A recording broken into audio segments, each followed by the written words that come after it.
Hello friends, चलिए Hindu marriage act को continue करते हैं। हिंदू मैरिज एक्ट में हमने उसका ओवरव्यू पढ़ चुके हैं। हिंदू कौन है, हिंदू विधि को जानने के स्रोत कौन कौन से हैं, ये भी हमने पढ़ लिया है। हिंदू विवाह की आवश्यक शर्तें क्या क्या है, ये भी हम देख चुके हैं।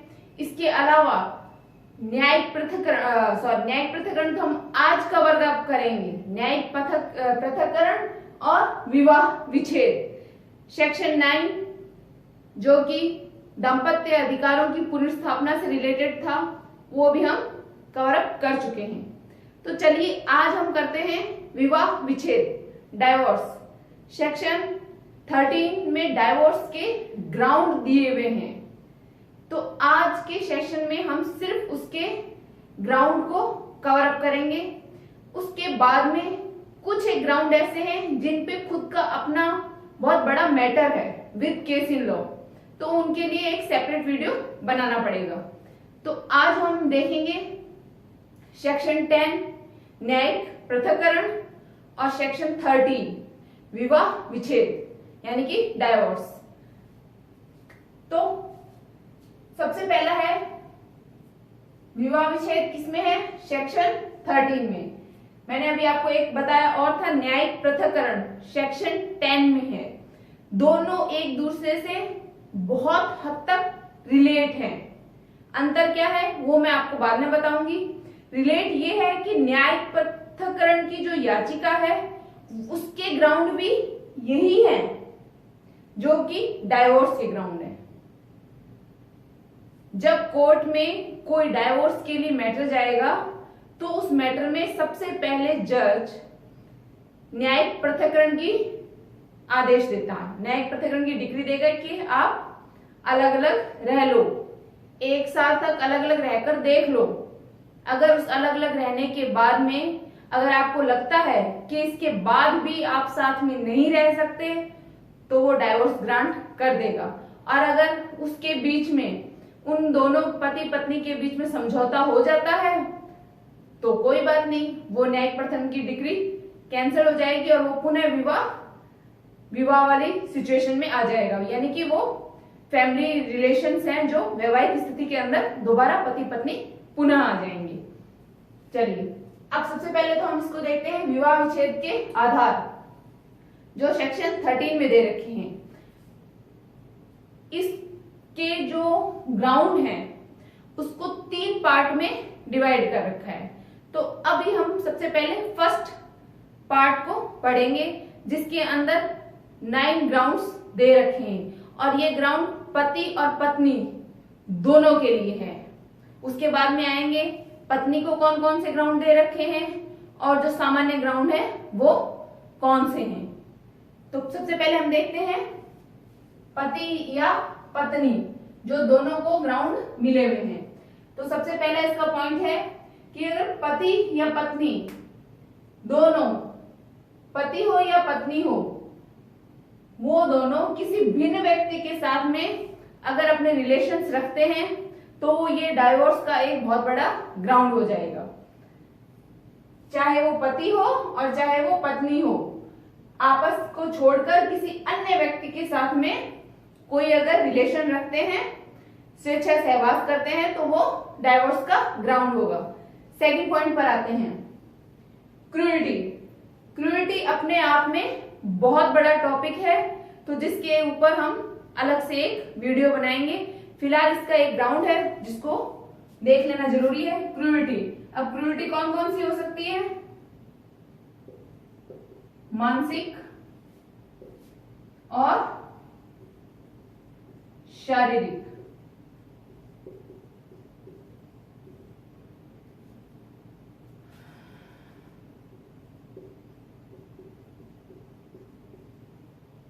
थोड़ा गड़बड़ हो गया। शारीरिक, चलिए कोई नहीं। तो क्रूएल्टी कौन कौन सी हो सकती है? मानसिक भी हो सकती है और शारीरिक भी हो सकती है। क्रूएल्टी दोनों टाइप की हो सकती है। इनमें क्या क्या चीजें आएगी वो हम क्रूएल्टी वाले चैप्टर में पढ़ते हैं। नेक्स्ट पॉइंट पे आते हैं 2 वर्ष से अधिक समय तक अभित्याग। अभित्याग भी अपने आप में एक बहुत बड़ा टॉपिक है कि अभित्याग क्या है, अभित्याग में अभित्यजन क्या है। तो अगर 2 वर्षों तक पति या पत्नी दोनों में से किसी ने भी अपने पार्टनर को अलग रख रखा है, उसका त्याग कर रखा है, तो ये भी डाइवोर्स का एक ग्राउंड बनता है। नेक्स्ट, धर्म परिवर्तन। पति या पत्नी में से किसी ने भी हिंदू धर्म को छोड़कर कोई अन्य धर्म, मुस्लिम धर्म, ईसाई धर्म, कोई ऐसा धर्म अपना लिया है जो हिंदू धर्म की श्रेणी में नहीं आता है। अब हिंदू में कौन कौन आता है ये मैं आपको वीडियो में पहले से ही बता चुकी हूं, तो ये देखने के लिए आप मेरे पिछले वीडियो को देख लेना। तो अभी ये है कि अगर हिंदू पति या हिंदू पत्नी ने अगर अपना धर्म त्याग दिया है तो उसका पार्टनर उससे डाइवोर्स ले सकता है। ये भी डाइवोर्स का एक ग्राउंड बनता है। नेक्स्ट, दूसरा पक्षकार यानी पति या पत्नी में से कोई भी अगर किसी असाध्य कुष्ठ रोग से पीड़ित है, असाध्य मतलब जिसका कोई इलाज नहीं हो सकता है, अगर किसी ऐसे कुष्ठ रोग से पीड़ित है तो उसका पार्टनर उस पीड़ित कुष्ठ रोग से पीड़ित व्यक्ति से, अपने पार्टनर से डाइवोर्स ले सकता है। असाध्य, नेक्स्ट, असाध्य मानसिक या विकृचित विकार।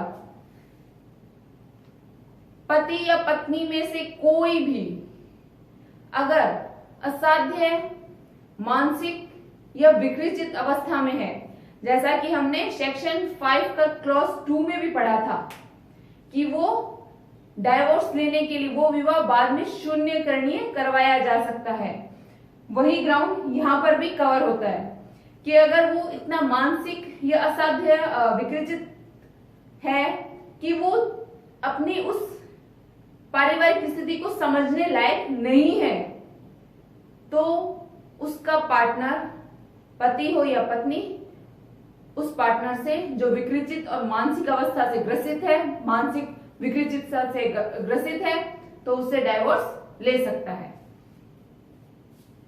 नेक्स्ट, असाध्य रतिजन्य रोग से भी अगर पीड़ित है तो ये भी डाइवोर्स का ग्राउंड बनता है।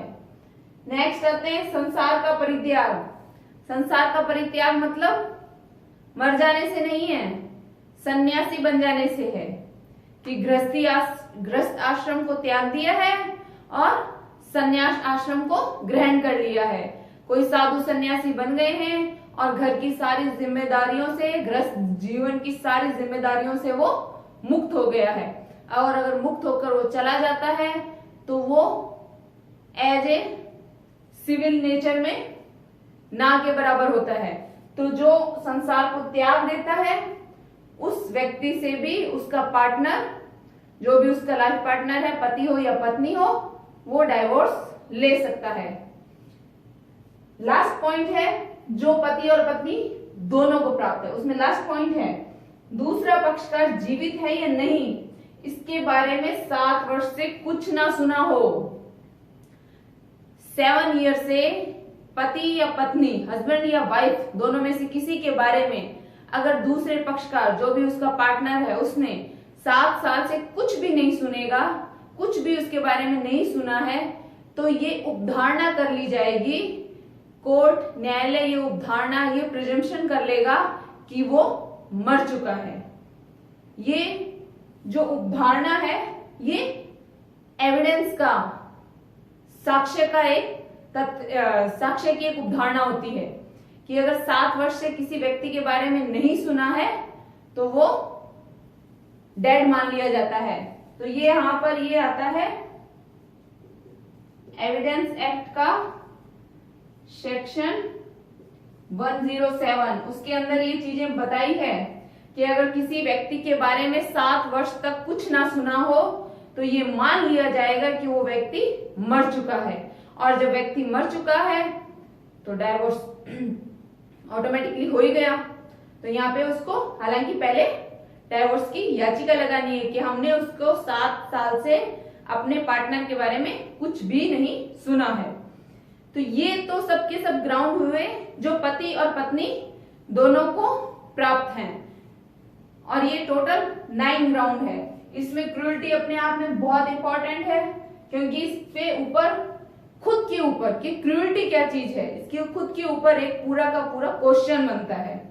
तो इसको हम नेक्स्ट वीडियो में कवर करेंगे। एक है ये अभित्याग, ये भी अपने आप में पूरा एक क्वेश्चन बनता है, तो इसको भी हम नेक्स्ट वीडियो में कवर अप करेंगे। अभी इसके ये जो पति और पत्नी दोनों को प्राप्त 9 ग्राउंड है वो है। अब हम इसके बाद में देखते हैं कि पत्नी को कौन कौन से ग्राउंड है और जो सामान्य ग्राउंड है वो कौन कौन से हैं। तो प्लीज आप इसको नोट डाउन कीजिए।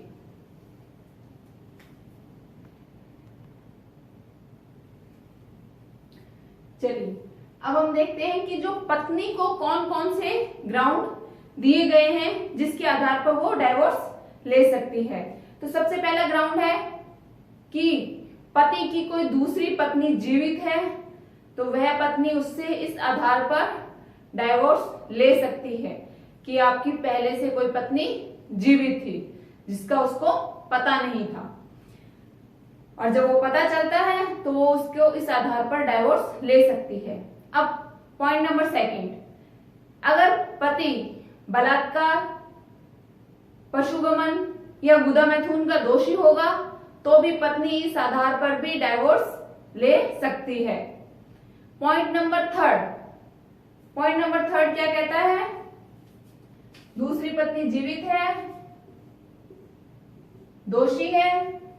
पॉइंट नंबर 3, अगर पत्नी को भरण पोषण की डिक्री मिल गई है, यानी कि पति के विरुद्ध पत्नी को भरण पोषण की डिक्री मिल गई है और वो डिक्री मिलने के बाद में 1 वर्ष का समय भी बीत गया है, और उस 1 वर्ष के समय बीतने के दौरान भी उन दोनों के बीच में, यानी कि उन हस्बैंड वाइफ के बीच में अगर हस्बैंड वाइफ वाला रिलेशंस नहीं बनता है तो इस आधार पर भी पत्नी उससे डाइवोर्स ले सकती है।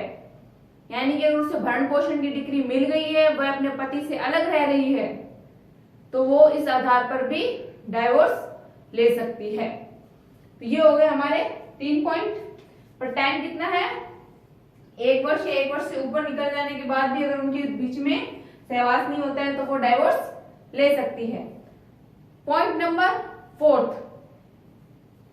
अगर लड़की की शादी 15 साल की उम्र से पहले हो जाती है, यानी कि जब लड़की की शादी की गई यानी विवाह किया गया तो वो बिलो 15 थी, 15 साल से कम उम्र की थी।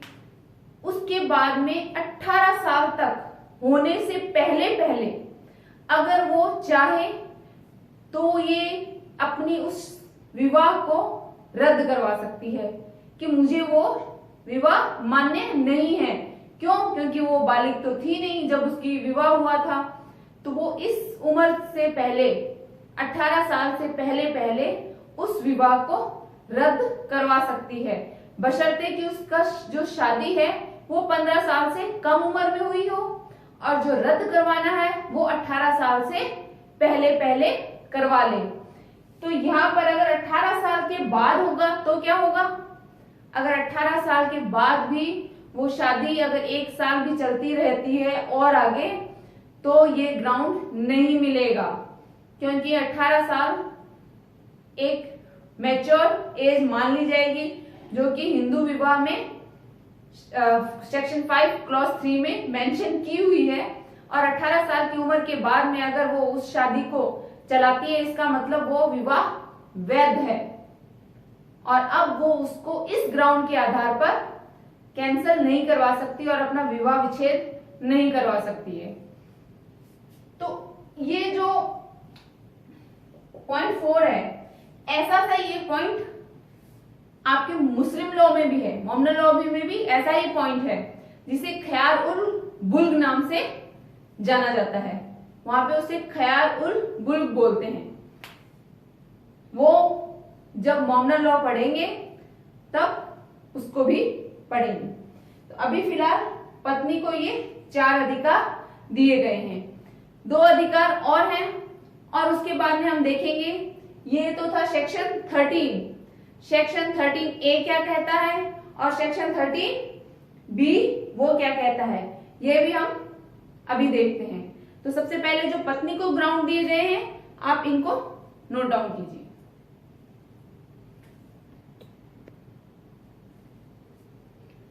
चलिए, अब विवाह विच्छेद के अन्य आधार कौन कौन से हैं उनको देख लेते हैं। तो मैंने जैसे आपको बताया था कि न्यायिक पृथक्करण कहां पर है, सेक्शन 10 में। सेक्शन 10 के अंदर न्यायिक पृथक्करण के बारे में बताया गया है। जैसे ही कोर्ट में डाइवोर्स के लिए जाते हैं तो न्यायालय जज वहां पे सबसे पहले उनको समझाता है। ऐसा नहीं है कि न्यायालय में गए, कोर्ट में गए कि हमें डाइवोर्स दो और उन्होंने डाइवोर्स ग्रांट कर दिया, ऐसा कभी नहीं होता। वो सबसे पहले उनको दोनों पक्षों को समझाएंगे, बुझाएंगे कि हाँ, आप वापस अपनी जिंदगी है उसे वैसे ही चलाइए जैसे हमेशा चलाना चाहिए। और अगर वो नहीं मानते हैं, उस समय उनको नहीं समझ में आता है, तो तुरंत डाइवोर्स कभी नहीं दिया जाता। कुछ एक परिस्थितियां वो नेक्स्ट है, बट नहीं दिया जाता। सबसे पहले क्या दिया जाता है, न्यायिक पृथक्करण, यानी कि आपको अलग अलग कर दिया जाएगा, दोनों को अलग अलग जगह बिठा दिया जाएगा कि आप 1 साल तक अलग अलग रह लो। अगर 1 साल तक अलग अलग रहने के बाद हो सके तो अगर आप में पुनः वापस एक साथ इकट्ठे होने का विचार आता है तो कोई बात नहीं है, ये न्यायिक पृथक्करण की जो डिक्री दी थी वो कैंसिल हो जाएगी और वो विवाह पुण्य मान्य हो जाएगा। परंतु अगर उस 1 साल के दौरान भी उन दोनों के बीच में कोई रिलेशन नहीं बनता, वो एक दूसरे के साथ नहीं रहना चाहते, अलग अलग ही रहना चाहते हैं, तो कोर्ट अंततः डाइवोर्स ग्रांट कर देगा। तो पहला पॉइंट यही बताता है कि न्यायिक पृथक्करण की डिग्री देने के बाद 1 साल के बीच भी अगर पति और पत्नी के बीच में कोई सहवास नहीं होता, अगर उनके बीच में कोई रिलेशन नहीं बनता, तो कोर्ट उनको डाइवोर्स ग्रांट कर देगा। नेक्स्ट पॉइंट इसी में ही है जो हमने सेक्शन 9 पढ़ा था कि दाम्पत्य अधिकारों की पुनर्स्थापना की याचिका लगाई जाती है और उसमें दूसरे पक्षकार को बाउंड करते हैं कि आप उनके साथ रहिए। अब प्रत्यास्थापना की जो याचिका लगाई गई है उसके बावजूद भी अगर वो दाम्पत्य अधिकारों की प्रस्थापना पूरी नहीं की जाती है, वो साथ नहीं रहते हैं, तो वहां पर भी 1 साल का ही टाइम दिया गया है और वो 1 साल के बीच में वो साथ में नहीं रहते हैं, उनके बीच में कोई रिलेशन नहीं बनते हैं, एक दूसरे के साथ नहीं रहना चाहते हैं, तो न्यायालय डाइवोर्स दे देगा। तो ये 2 ग्राउंड वो ग्राउंड है जो पहले कोर्ट देता है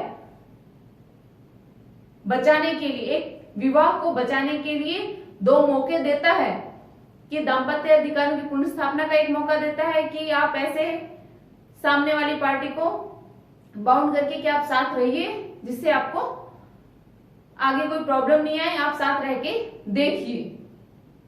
छोटी मोटी प्रॉब्लम हर घर में होती है, आप साथ रह के देखिए।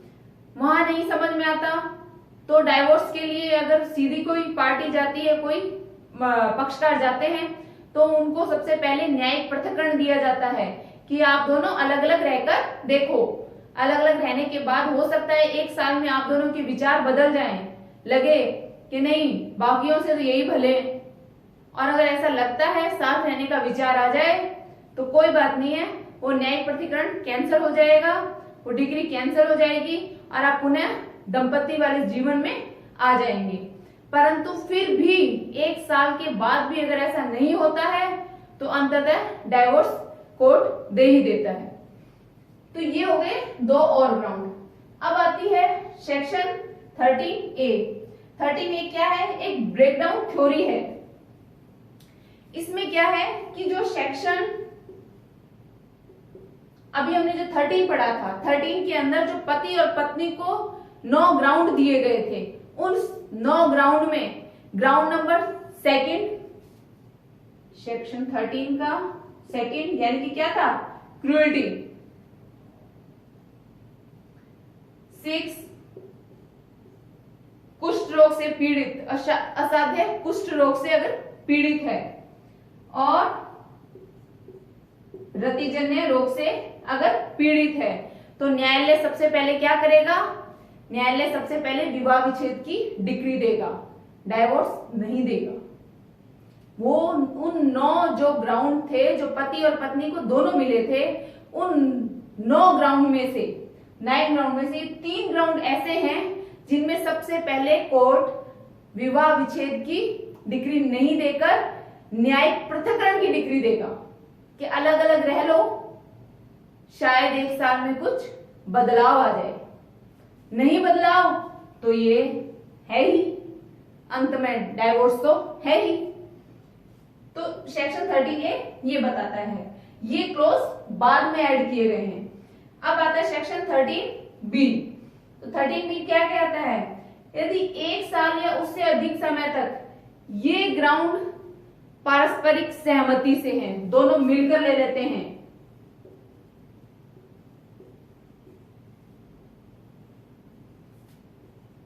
पारस्परिक सहमति यानी कि पति पत्नी दोनों खुशी खुशी डाइवोर्स लेने के लिए जब तैयार होते हैं, तब ये 2 ग्राउंड होते हैं कि 1 साल या उससे अधिक समय तक हो चुका है, टाइम बीत चुका है, 1 साल से ऊपर निकल चुका है और दोनों अलग अलग अपने में मस्त हैं। नेक्स्ट, और कोर्ट जब उसको एप्लीकेशन देते हैं वो दोनों कि हम अपनी खुशी खुशी डाइवोर्स लेना चाहते हैं, तो न्यायालय उनको 6 से 18 महीने का टाइम देता है। यहां पर भी न्यायालय टाइम देता है, 6 से 18 महीने का टाइम देता है कि देख लो, शायद साथ रह सको, और उसके बावजूद भी वो ऐसा नहीं करते हैं तो उनको डाइवोर्स ग्रांट कर दिया जाता है। तो कुल मिला के बात यह है कि डाइवोर्स के हर टॉपिक पर कोर्ट एक बार समझाने की कोशिश करता है, नहीं समझते हैं टाइम देता है, टाइम देकर भी नहीं समझते हैं तो डाइवोर्स दे देता है। तो डाइवोर्स के हमने जितने ग्राउंड थे सब कवर कर लिए हैं। हाँ, जो मैंने जैसे बताया था क्रूएल्टी और अभी त्याग वाला है, तो उनपे सेपरेट वीडियो बनाने पड़ेंगे। तो आज हमने देख लिया सेक्शन 13। सेक्शन 13 में 9 ग्राउंड थे जो पति और पत्नी दोनों को मिलते हैं। पत्नी को ग्राउंड जो मिले थे वो 4 ग्राउंड दिए थे। उसके बाद में आते हैं जो अन्य आधार हैं वो 2 ग्राउंड है उसके। 13A हमने ब्रेकडाउन थ्योरी पढ़ ली। 13B में जो म्यूचुअल कंसेंट लेकर वो आपस में पारस्परिक सहमति से अगर कोई डाइवोर्स करते हैं दोनों आपस में, तो उसके भी 2 पॉइंट देख लिए हैं। अब न्यायिक पृथक्करण ये मैं आपको बता देती हूँ, सेक्शन 10 में है। यहां पर न्यायालय डाइवोर्स नहीं देता है, केवल न्यायिक पृथक्करण यानी कि 1 साल के लिए अलग अलग रखता है उनको।